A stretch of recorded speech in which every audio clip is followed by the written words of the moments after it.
Okay, so now let's go ahead and start with 3D modeling our lamp. So if we remember, we had back in our layer editor, we had our table, right? And we turned our table layer off so that we could focus on our lamp. If I go here to my outliner, you may see that you have some objects from previous tutorials that we may not need. For example, this is some history of one of the cubes that I was working with that can be deleted. Just make sure not to delete your table. And now I want to go ahead and think of what kind of lamp I want to make. I'm imagining a lamp that's made of 3 basic components, which is its base, and then the lamp post, and then at the very top, the lamp shade. So I'm imagining the first component, the base, being very simple. It's just going to be kind of a round base. And in order to make it, I think I'm going to start off from a cylinder. So if I go to create polygon primitives in cylinder, this is my starting point. You can see here that I have the polycylinder tool open. If you don't have this, again, you can go to your attribute editor and find it here. And let's change the radius to maybe something like 0.3. And let's change the height to 0.1. Maybe I want to make it even more thin of a base, so maybe 0.05. And this amount of subdivisions is probably fine for now. I'm going to go back and turn on my table just to see if I'm working in a proper scale in proportion to my table, and it looks about right.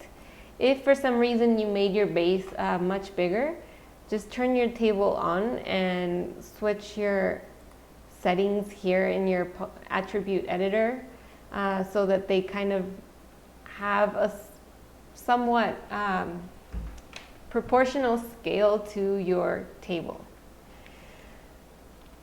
Okay, so this is the base. The lamp post is probably also going to be very simple in my design.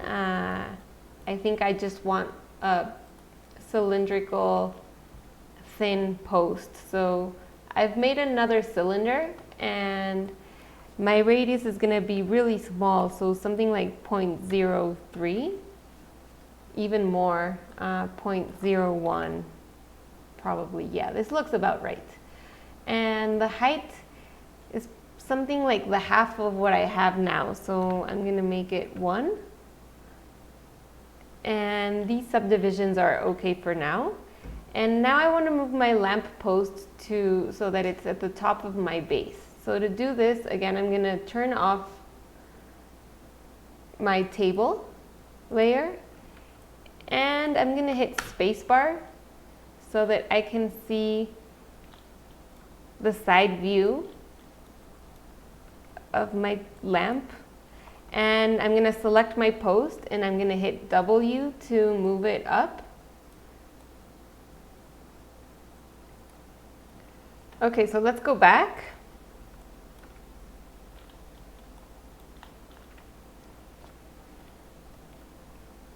And maybe we can name these. So this is going to be the base. And this is going to be my post. And now I'm going to model the shade. Before we model the shade, I made a sketch because I want you to get an idea of what I'm imagining for my lampshade. So it's somewhat of an organic looking ribbed spherical shape. Let's go ahead and try to 3D model this. So the best idea would be to start off with a sphere because it's the closest to what that sketch looks like. So I'm going to go ahead and go to create polygon primitives and a sphere. And let's make this radius much smaller, so something like 0.3. And let's go ahead and bring our sphere up a bit. So according to our sketch, the profile was not so perfectly round. It was a little bit stretched vertically. So if we think of the general geometry and then we go more to the specific, the most general aspect is that it's somewhat of a sphere but more of an oval shape, and then this oval shape starts to get ribs, or it starts to undulate on its sides. So under this logic, what we would first need to do is that we would first need to scale our sphere so that it looks more like an oval, and once it looks like an oval, the next step would be to add the details, right? To add these rounded edges in our oval. So first of all, we're gonna edit this shape by hitting R to scale and pulling it up in its y-axis. Once we have it scaled up a bit, we want to add more subdivisions along its height, right? Because in order to get the smooth details on the side, we're going to need more subdivisions. So right now we have 20 subdivisions in height, and I think maybe if we go somewhere to 40 or maybe even more, let's try 60 subdivisions. Now we have a lot of room to play with to profile our edges of our lampshade. Let's also add a little bit more definition on its axes. So from 20, maybe we can go to 30. Okay, so now once we have this, under your object selection mode, make sure your pivot point is centered. If for some reason your pivot point is not centered, for example, if it's moved somewhere off from your geometry, all you need to do is select your object and go to Modify, and under Pivot, click on Center Pivot, and you should be able to get it back to its center. So once we have this, we're going to have to go now into Components mode and start editing this geometry. I think the best way would be to work off of the edges in this case. So I'm going to go to Edge mode, and I'm probably going to be working with symmetry too, because even though my sketch was not perfect, it was somewhat symmetric on the top and on the bottom. So for the sake of this tutorial, let's think that it is and work with symmetry. So if it's going to be symmetrical on the top and on the bottom, it means that we want to work with the y-axis, right? So let's go ahead and turn symmetry on object Y on. And now, first let's have soft selection off so that we can get an idea of how we're going to be working. So before I start, I'm going to give you a brief explanation of how I'm imagining editing this sphere. I'm going to select a whole radius of edges along the different heights. So first I'll start with the top, select a radius, and then once that's selected, I want to kind of pull it inwards, scale it inwards. And I want to do that probably with soft selection on, so I get these organic profile shapes. So it's going to be a very repetitive process. Let's go ahead and start with the top. So I'm going to select my edge. I have symmetry on. I'm going to select my first edge somewhere down here, maybe even lower, somewhere around here. And I'm going to select my first edge, and then I'm going to hit Shift and double click on the next so that I have that whole radius. The same way that I had centered my pivot point to my whole geometry, I want to always be having my pivot point centered now to the edge that I'm selecting, to the whole loop that I'm selecting. So the best way to make sure you're having your pivot point centered is probably working with multiple viewports. We can work with mostly our perspective and our side view for this.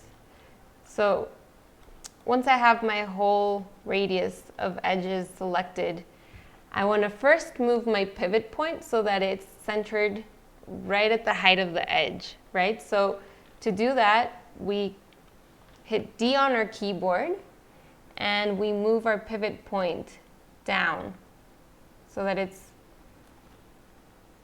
right at the center of our selection. You can see here in the perspective view, it's really on the center, right?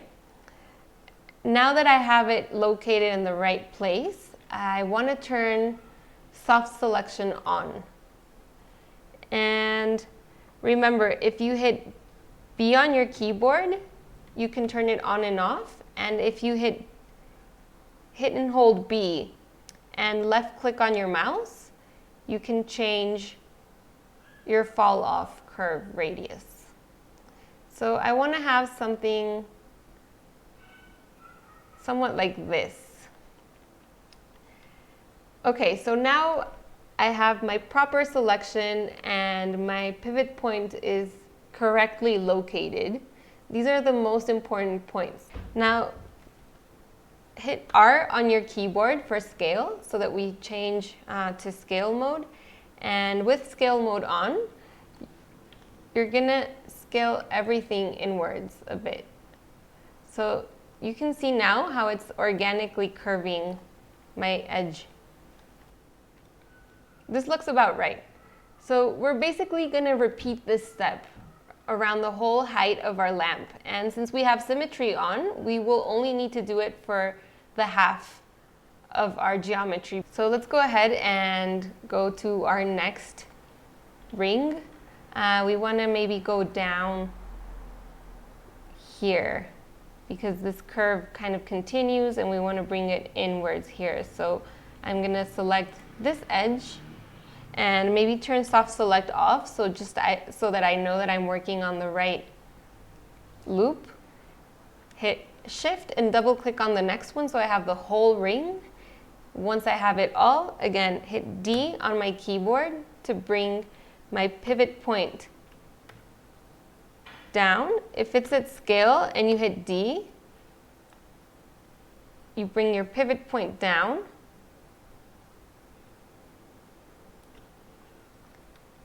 And scale it. Whoops, I forgot to put soft select on, so I'm going to undo and hit B on my keyboard or click soft select here to the right. And now I'm going to scale it in again.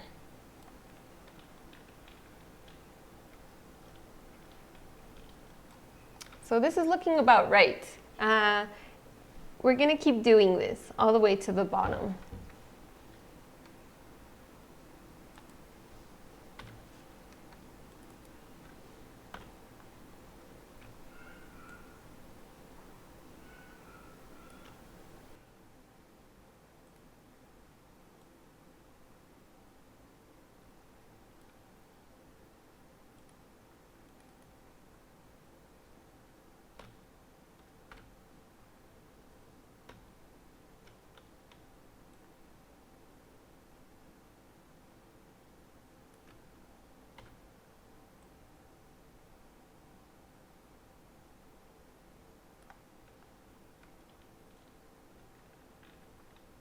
Okay, so let's take a look at our lamp so far.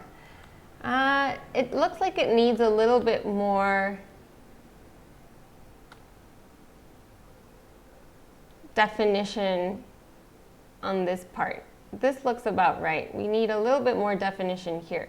So let's go to edge again, or here, if you're not there already, and turn soft select mode off so that you know what you're selecting.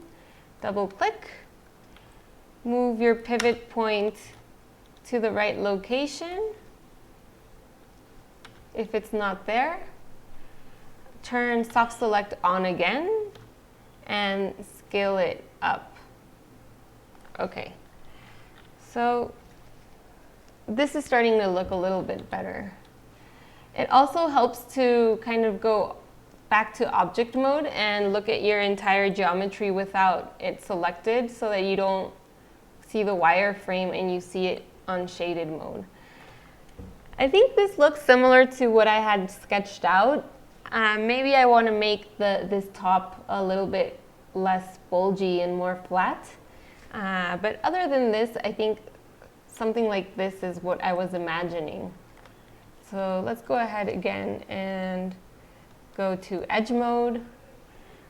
And maybe here, this time, I can select, actually maybe this is better to do it with face mode. Let's select this whole part, and soft select works this time. And let's hit scale. Let's move our pivot point up and then scale it in a bit. Yeah, so this looks a little bit better.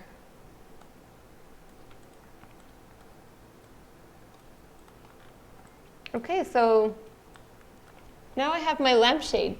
It looks like the base is too big.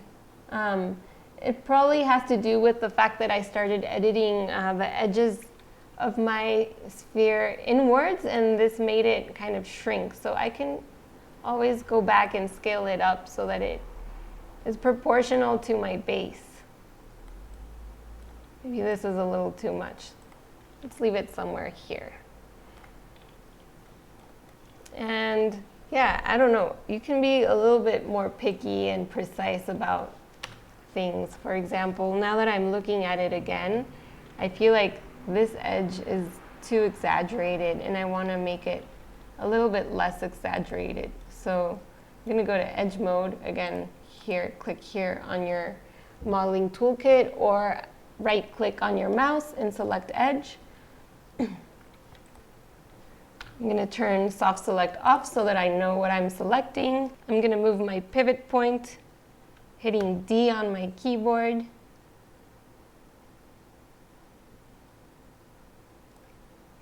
Once it's at the proper height, I'm going to turn soft select on again and scale it in a bit. This is much better. Okay, I think I'm officially done now. This is what my lamp looks like.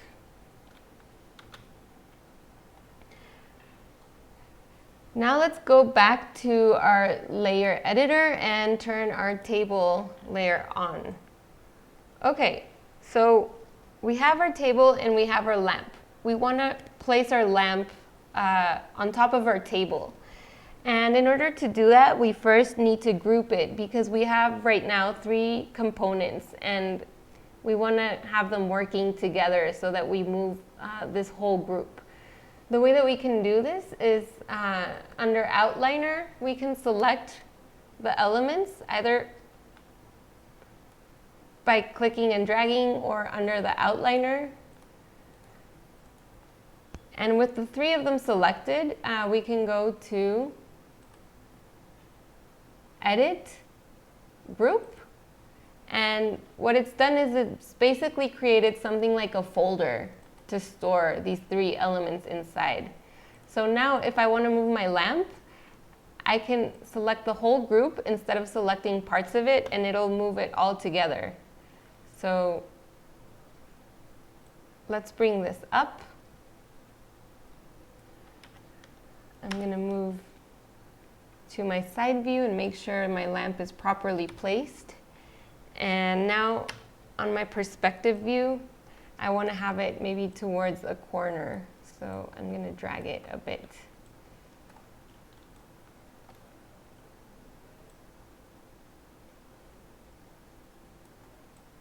Okay, this looks about right.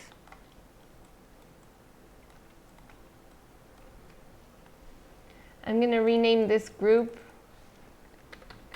as lamp so that I know this is my lamp group. If I ever want to edit parts of it, I can always go back in and select each component. Okay, so we finished modeling our lamp.